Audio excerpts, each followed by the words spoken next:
Bonjour à tous les petits enfants qui nous regardent. Aujourd'hui, je vais vous parler de ce que vous devez savoir sur le personnage de fiction Slender Man, imaginé sur Internet et qui a fasciné jusqu'à pousser au meurtre deux Américaines de 12 ans.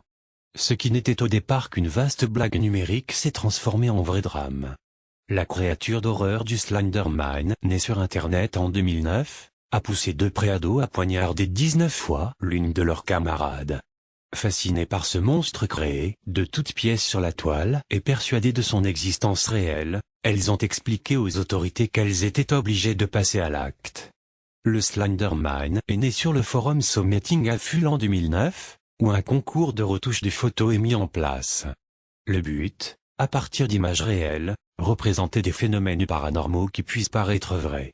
C'est un certain Victor Surge, de son vrai nom Eric Knudsen, qui poste la première photo du Slender Man.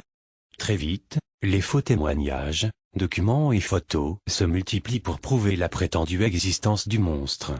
Et d'autres participants s'emparent du mythe et continuent de l'alimenter, faisant de lui un parfait exemple de même Internet.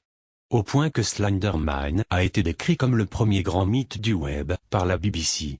Vêtu d'un costume noir, le Slender Man, en français homme mince, a la particularité d'être grand et d'avoir les bras très longs, parfois dotés de tentacules dans le dos.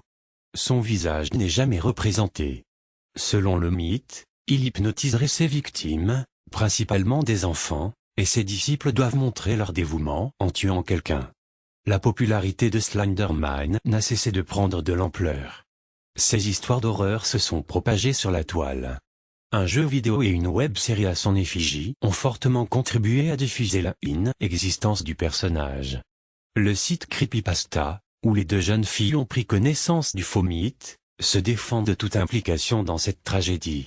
Le fondateur a posté un message dans lequel il explique que toute œuvre présentée sur ce site, y compris Slender Man, sont des histoires et des personnages de fiction. Il a condamné cette attaque violente et isolée. Personne n'incite ici à tuer ou à reproduire les rituels qui y sont narrés. Il existe une ligne entre fiction et réalité, et chacun doit savoir où elle se trouve. Nous sommes un site de littérature. Pas un endroit bizarre de culte satanique, a-t-il ajouté. Voilà, maintenant vous savez plus de précisions sur cette tragédie. Je voulais rappeler à tous que le contenu de cette chaîne, bien qu'en étant petit, n'est que pure invention et ne doit en aucun cas entraîner des tragédies de la sorte. C'était Mr. Creepy.